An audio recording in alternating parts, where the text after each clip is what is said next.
Hi, listeners. Welcome to Grief Out Loud. Remember the last time you tried to talk about grief and suddenly everybody left the room? Grief Out Loud is opening up this often avoided conversation because grief is hard enough without having to go through it alone. We bring you a mix of personal stories, tips for supporting children, teens, and yourself, and interviews with professionals in the grief world. Platitude and cliche-free, we promise. Grief Out Loud is hosted by me, Jana DeCristofaro, and produced by Dougie Center, the National Grief Center for Children and Families in Portland, Oregon.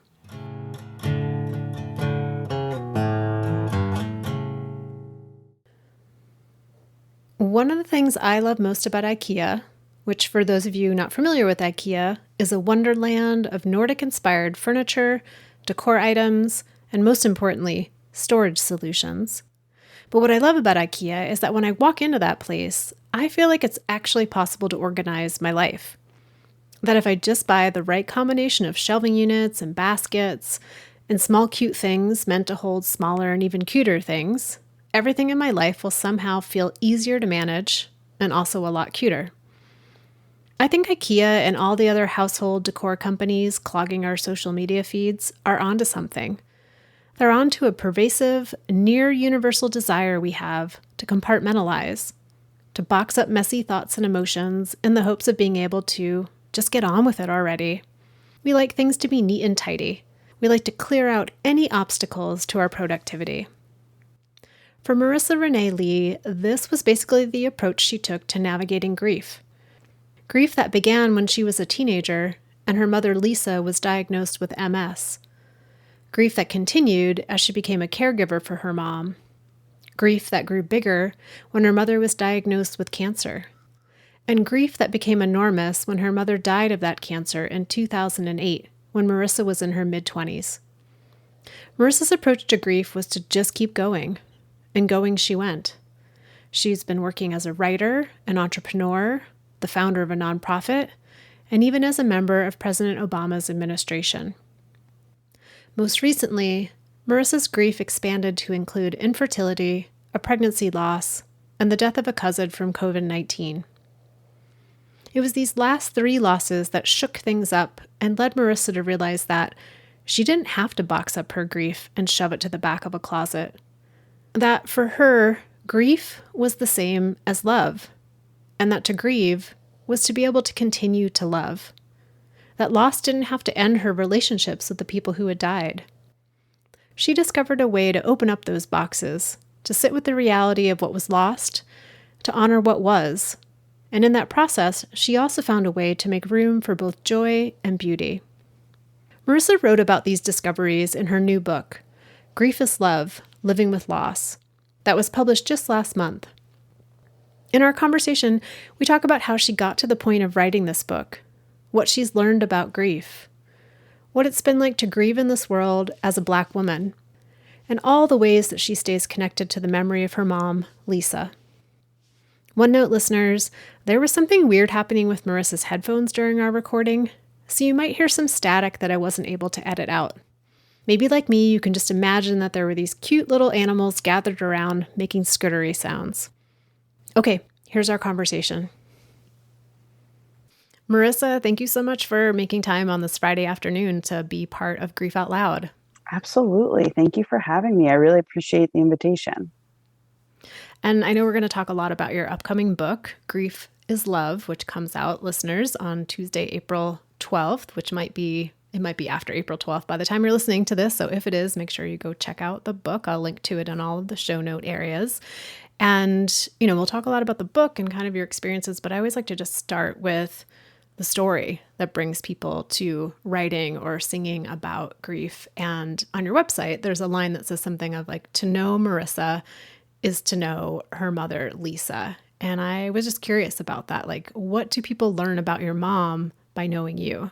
Oh, they learn so much. It's both sort of an accidental thing and an intentional thing. There are lots of things about me that are the way they are because of her. My mom was really committed to joy and having fun, even when she was sometimes really sick. And so I am always down for a good time, hosting a party, attending a party, doing something else to celebrate or take care of a friend.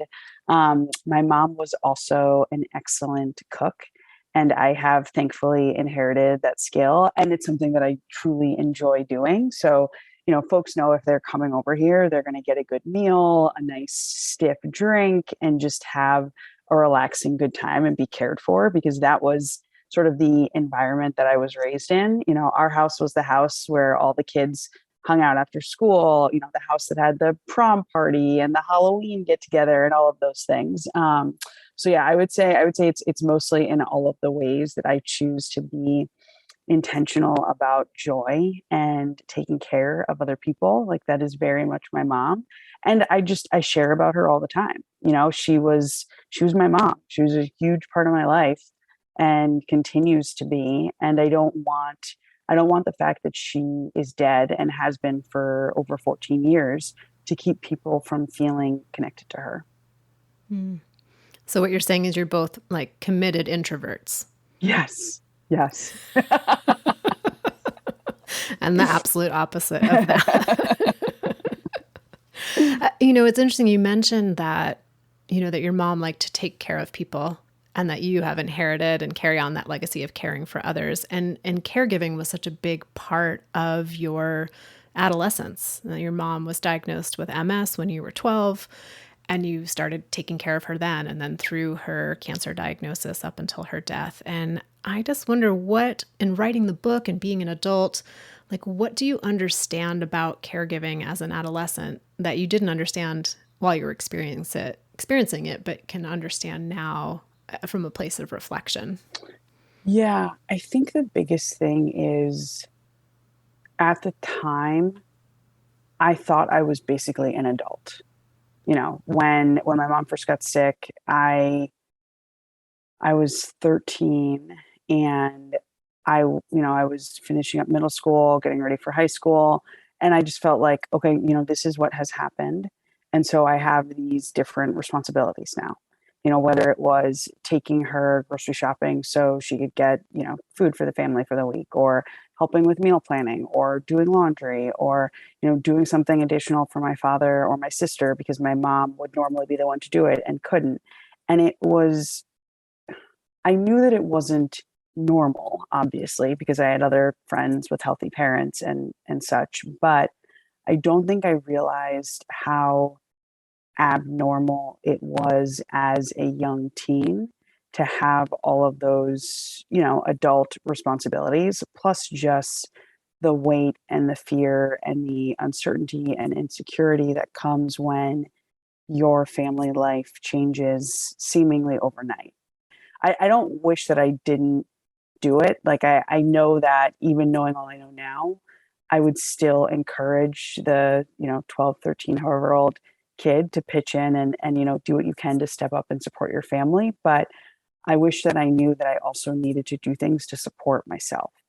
Like, I wish that I had felt comfortable acknowledging to someone, whether a professional or a mentor or, I don't even know who, that this was a really hard situation, and that it's complicated, and there is some trauma in having your parents suddenly go from being healthy to being very sick, and their needs changing and their ability to care for you changes. And I just wish that I had someone to kind of guide me through some of that, and just to be a space where I could vent and complain and get some of the stress and, sort of fear and anxiety that I internalized out of my body. Like, that's what I wish had gone differently. That seems to be the overarching theme of your entire book, Grief is Love, is that there's this idea when we're just getting through something, like we're surviving it, if we take any time at all to reflect upon what's actually happening and take in the meaning of it and share that with someone else, that somehow that will render us completely incapable of continuing to survive what we're going through. And that seems to be the biggest takeaway of, like, there's a way to have both of those things. You can still do the things you need to do and have time and space for reflection and understanding and like taking in a bit of the enormity of what's going on. It doesn't have to be this divergent experience of I'm either surviving or I'm thinking about how I survive something. Yeah, well, because I think that what people often fail to understand, especially when you're going through something that's just really heavy and hard and challenging, the way that grief is, particularly in those early days, weeks, months, is that opening up about it is the thing that makes it more bearable. And you don't have to be someone who's putting it, all over Instagram or social media.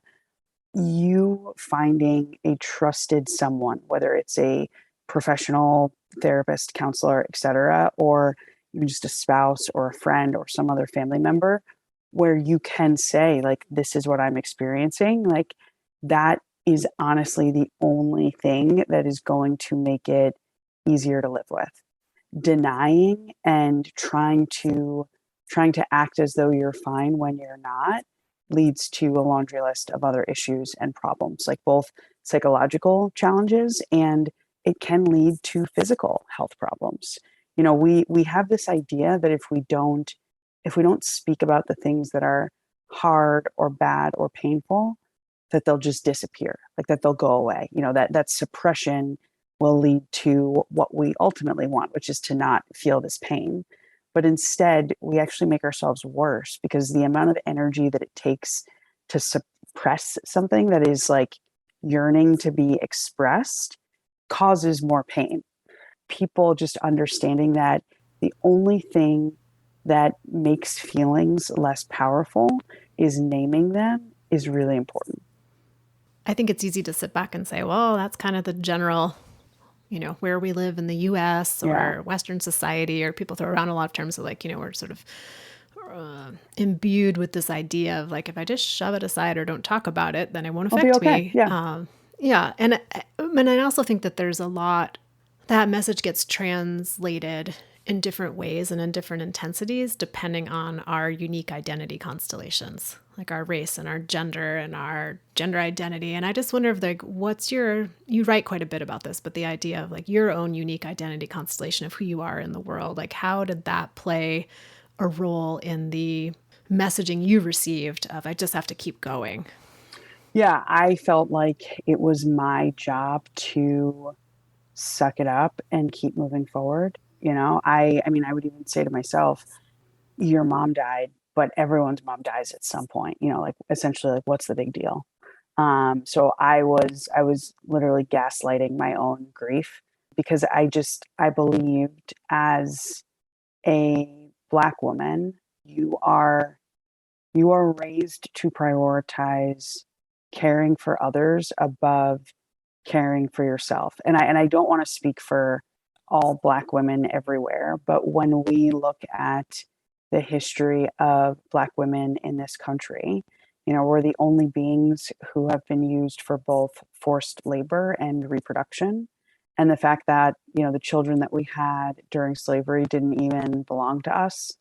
And then when you think about the caretaking role that Black women have played throughout history, you get at this image that is, you're either the strong Black woman nurturer, or you are the angry Black woman. Like, those are basically your options. And I never wanted to be the angry Black woman. So I really just did what I've always done when it came to my grief after my mom died. I didn't talk about it. Like, I could talk about my mom's death and breast cancer and, mammograms, et cetera, for hours at a charity function. But I couldn't just talk about and honor and accept the pain that I was experiencing. It seemed irresponsible and immature. Irresponsible because, what if I did start to express it and I fell apart? Then what was going to happen? What was going to happen to me? Who was going to take care of me without my mom? It felt immature because, I was like, I just turned 25. I thought I was an adult. Like, you shouldn't be so sad and crying all the time and having all of these challenges as an adult. But I didn't realize that everything I was experiencing was totally normal in the context of grief. And if I had just accepted it, I think it would have been so much easier to bear. The way you write about your grief, there's almost an evolution of your mom dies when you're in your mid 20s and you respond in this particular way. And then later in your life, you have the loss of a pregnancy. And that seems to just change your understanding and the way you interact with grief. And I wondered if you could talk a little bit about that. Yeah. So when we lost our pregnancy, my mom had been gone for over a decade. And when we experienced the pregnancy loss, I mean, it was a new kind of brokenness because we didn't have the pregnancy or the baby that we wanted. I had had to go through a lot to get to the point of even becoming pregnant. As a result of the pregnancy loss and everything that it took to get me to a place where we could even try, plus my underlying health condition, I was incredibly sick. So I was physically sick and emotionally broken. And as someone who is known for always having a plan, we didn't have a backup plan. Like we had already been in the process for 3 years, and this last chance, like essentially, was our backup plan. And then it didn't work out. So we also didn't have a plan for how we were going to grow our family. I realized in part because the loss happened at the end of 2019. And then obviously early 2020, we were all stuck at home. And in that period of global grief and isolation and, you know, lack of distractions, I realized just how much I still missed my mom. And that, I thought if you had asked me, I would have said, oh yeah, I'm over it. But I realized in early 2020 that that just wasn't true. I started thinking about, what does it even mean to get over it? Because now I'm here in this place of fresh grief, and all I want is this woman who's been gone for over a decade. Is there something wrong with me? And I eventually concluded, no, there's nothing wrong with me at all. This is actually the way it's supposed to be. Like, what are you even trying to get over when you say that you've gotten over it or you've moved on? Like, you shared love in this world with someone else, with someone, especially with someone who you considered one of yours, a parent, a spouse, a child, a best friend, and now they're gone. You're not going to forget that they existed. You're not going to forget about the relationship that you shared with them. So now it's just a matter of figuring out what it looks like for you to continue that relationship beyond the grave. And for me, I know my mom loves me still. I know I love my mom, and I find ways to carry her into the present moment that feel appropriate to me. Whether it's an outsized birthday celebration for my husband, because she would always go big for mine and my sister's birthdays, or the chocolate chip cookies that I make every couple of months that I know would be her favorite if she were still here. Easter was always a big deal, making sure even before we had a child that we did big Easter celebrations focused on the kids in our lives. Like, you can decide what it looks like for you. And a lot of it is actually interior and about values and, how you choose to live in a way that kind of exemplifies not the relationship you had, but perhaps something that you took from that relationship. My mom was, like I said earlier, a very joyful person. So whenever I have an opportunity to go big around joy, I think of her. It's not like the big mistake, the big lie about grief is that it's something that happens in the immediacy following a death. And that's just not true. That's just not all of it. Like, it's a half truth. The real truth is grief is the repeated experience of learning how to live after you've had a significant loss, and it doesn't stop. That was one of the biggest lessons I learned from losing the pregnancy, how quickly it brought me back to my mother. And in that too, you went much more public with your grief. Yeah. You decided to post on social media. It led to writing this book. And I wonder what it's been like after so many years of having that grief maybe be a much more internal experience to have it be so externalized now, knowing that by next week, the whole world is going to be able to read your story. It is overwhelming. It's so interesting. It's one of those things when I was writing the book, I wasn't thinking about how it was going to be received. I felt like, and I feel this way about writing in general, if you write the truest thing, like the thing that makes you feel a little bit uncomfortable, that is usually the thing that people respond the most to because we all have way more in common than we ever want to admit or acknowledge. And so writing this book, I was committed to just telling the truth and doing whatever I could to validate other people's grief experiences and hopefully provide something that can serve as more of a compass than a roadmap because I think everyone's experiences with grief are very different. Now that the book is going to be out in the world in a couple of days, I definitely feel a little bit exposed, for lack of a better term, because I did put it all out there, everything that I thought would be helpful, no matter how embarrassing or strange it may be, I included it. So we'll see what happens. It is definitely a weird feeling, and the only word I could think of is exposure. Like my stuff is out there now. It is definitely a little uncomfortable.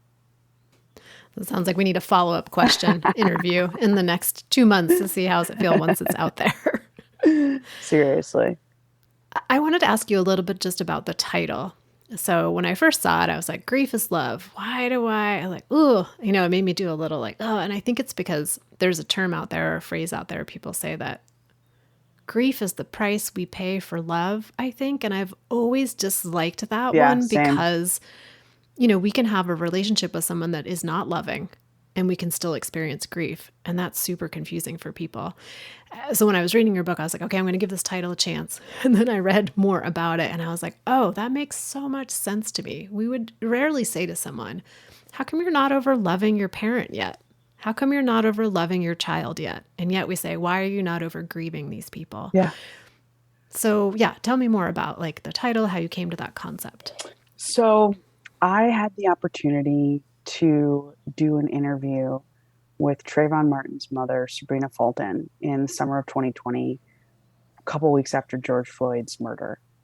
And I was doing a series of conversations specifically around Black grief, as we saw people take to the streets and all of the, state sanctioned police violence that was coming to light that summer, and also watching all of this unfold as COVID-19 deaths continued to have a disproportionate toll on Black communities. I had questions and I had thoughts. And so she was one of the people I sat down with. And I had seen her play a role in comforting some of the families who had lost folks to police violence that summer, being a leader on MSNBC and CNN and doing all these things. And I just couldn't understand why she was still, frankly, being so generous with the rest of us, given what she'd experienced. And she said, I know my son still loves me and I still love my son. And her use of the present tense, even every time I retell this story, and I tell it all the time in interviews, it still gives me goosebumps because it was just such a powerful testament around love. And I sat with it for a bit, and I very quickly came to the realization that, of course, I still love my mother. And I knew that was a part of the not getting over it, but I hadn't thought about her still loving me. I partnered with a bereavement professor and researcher from Harvard around writing this book because I didn't just want the book to be about my story and the things that I've uncovered living with loss the last 14 years, but I wanted to be grounded in research and the leading data and studies around bereavement. What I ultimately concluded through the process of researching and writing is that the love does continue. And when you share that kind of close, intimate, loving relationship with someone else, again, like those really close attachments, the love doesn't die when they die. Like that love, that relationship, everything you exchanged, that leaves a permanent imprint on your brain. there is literally nothing for you to get over. And there is this theory of attachment called the continuing bonds theory of attachment that states that one of the healthiest ways of dealing with grief and loss is actually to figure out how you continue to have that bond, like what that relationship looks like now. And so for me, the title, it was both something that I found that I'd written in one of my notebooks that I uncovered when I was doing research. And then it was reinforced by that conversation with Trayvon's mother, like, oh, yeah, this doesn't go away. This doesn't stop. And then when I found research that actually supported my feelings and theories, it was perfect. That was it. It's always appreciated, right? When we feel something internally and then someone with a lot of letters after their name says, the science shows it's Yes, true. You're you're like, oh, right. phew. You're right. And the other thing that I think is important to say, because when we think of love, we think of rainbows and butterflies and cupcakes and babies and whatever, right? And when we think of grief, we think of wailing and moaning and funerals and old ladies in black dresses. I think it's important to acknowledge that while I believe that grief is love, that does not mean that I think that grief is somehow absent of pain. I've had plenty of painful grief experiences since losing my mother and since losing this pregnancy. But I think that love is even involved in the pain of grief, because so much of my pain surrounding my mother's absence is about what she isn't here to do with me or for me today. Like I would love to get her advice on my teething 7 month old, or exchange recipes, or have her at these book launch events, for instance. The pain of grief is the pain of unrequited, unconditional love. Like the love feelings still exist, but your person is no longer here to act on those feelings. And that's why you are in pain. Like it sucks that they're no longer here to comfort us, to support us, to actually have a real live conversation with us, etc. And that's where the feelings of pain and loss come into play. Well, thank you for the setup for the next question I wanted to ask you, of having like big events in your life. And, back in 2010, it was just a few years after your mom died, and you joined President Barack Obama's administration, and you had a few different roles, and eventually you became his deputy director of private sector engagement, which as a social worker, I have no idea what those words mean, Made them up. but it sounds, it sounds very fancy and important. And, thinking about those years, so soon after your mom died, when you did have big accomplishments or big hurts or big challenges, like what was it like to go through those without your mom? Oh, it was awful.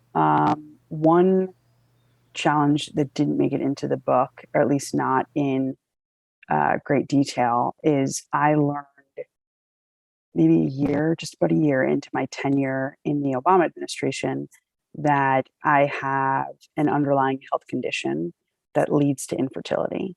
So I joined the administration in May.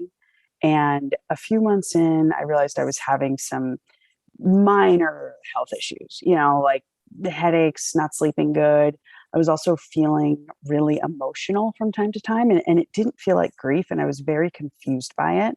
And so I started going to the doctors and eventually went to a gynecologist. And mind you, because my mom had died in 2008 and I moved down here for a job in 2010, in a lot of cases, I hadn't had like a comprehensive physical examination since before she passed away. I was a caretaker who also worked full time and ran a breast cancer charity on the side. And I was a kid. So let's be honest, when you're in your mid 20s, even if you don't have the challenges of a dying parent, you're not going to the doctors as regularly as you should, probably. And so, finally went to see a gynecologist, and he figured out what was going on. And essentially what happened is, at some point, probably from dealing with the trauma and stress and grief of caretaking and losing my mom, my ovaries basically just shut down.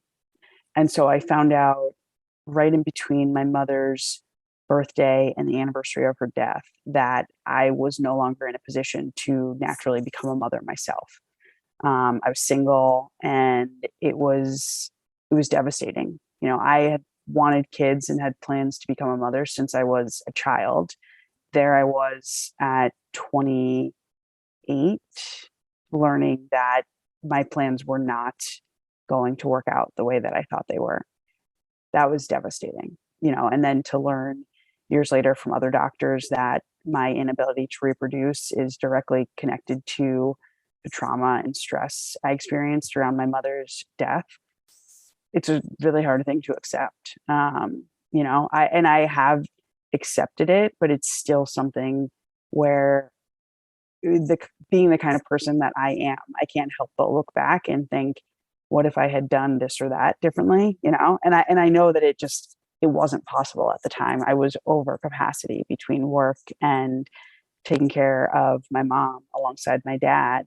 But yeah, it's just really unfortunate. As you were talking, I was thinking about the idea that it seems like even like in grief and in a medical condition, that there's some part of you that is always looking for something like, I could have done something different. How was this my fault that this happened? I don't know if that rings true for you or not. Um, yeah, it definitely rings true for me. It definitely rings true for me. It'll be interesting for me to see my dad's response to the book and some of the things that I have struggled with that I've never shared with him, in part because my caretaker instincts and desire to help others have almost always outweighed my instincts around taking care of myself. And so there's a lot, I never really shared with him how impacted I was by the loss of my mom. I didn't, I felt like he didn't need to have to add worrying about me to his plate. Another question to add to our follow up interview. How does it go at the next family dinner after the book comes out? Right. I know. I know. He told me I could write whatever I wanted. So we'll see what he thinks. Marisa, as a writer, I'm curious, what are some words you would use to describe how your grief feels now in this moment? It feels lighter. It is mostly connected to just wishing that my mom could be a part of my life now.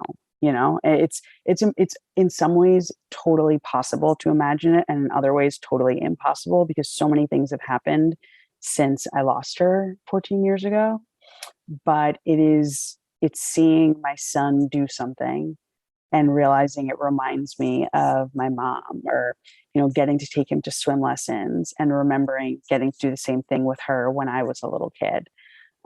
It's in the wanting her to share in the joy of this moment. I had a call yesterday with my grandmother, my dad's mom, but was really close with my mom, since my parents started dating when they were like 15. And she's 98, almost 99, and she said, you have everything you ever wanted now. And when she said that, I was driving and I was like, yeah, she's right. And I just wish that my mom were here with me to experience it and enjoy it. I know she's here, but like we said, it's not the same. So yeah, overall my grief is lighter, and it is very much just connected to these little moments that happen every day in life that remind you of your person, which in turn reminds you that they're not here anymore. It's like a paper cut, just sharp enough to like wake you up, but not so sharp that you're overwhelmed by the pain. Well, Marisa, I'm really appreciating the words that you shared with me today in this interview of helping to give grief a voice, and also the words that you shared in your book, which is just really powerful, listeners. And I'm excited that it's going to be out in the world, even though it's weird to use the word excitement with grief, but there it is. I'm excited your book is going to be in the world. I think the message is really going to speak to so many different people. Anything you want listeners to know about book launch, book finding, connecting with you, learning more about your story? Yeah. So first of all, I want to say to listeners, there's nothing wrong with you if you're grieving. Like that's okay. You're figuring out how to live with loss, and you will figure it out if you stay committed to taking care of yourself and being honest about what you're experiencing. In terms of following along, I am Marisa Renee Lee on all social platforms, especially Instagram, for updates and information about events. And you can also sign up over on Instagram for my newsletter as well. So thank you. Thank you so much for having me. Yeah, well, Marissa, thank you again for your time today. And listeners, I will put all of that in the show notes so you can connect with Marissa. And yeah, I'll just say it again. Thank you, Marissa, for being part of the show. Thank you so much. I really appreciate it. And listeners out there, I thank you each and every time for being part of our community, for making the show mean what it does. We appreciate you tuning in and sharing the show and episodes with people who you think might be supported by what we're talking about here. If you want to reach me, you can email me at griefoutloud@dougy.org. It's dougy.org, which is also our website where you'll find all the past episodes, downloadable tip sheets, information about our local programming. And I'm also excited to share with you that this podcast is sponsored in part by the Chester Stephan Endowment Fund. Thank you so much for listening. We hope you'll join us again next time.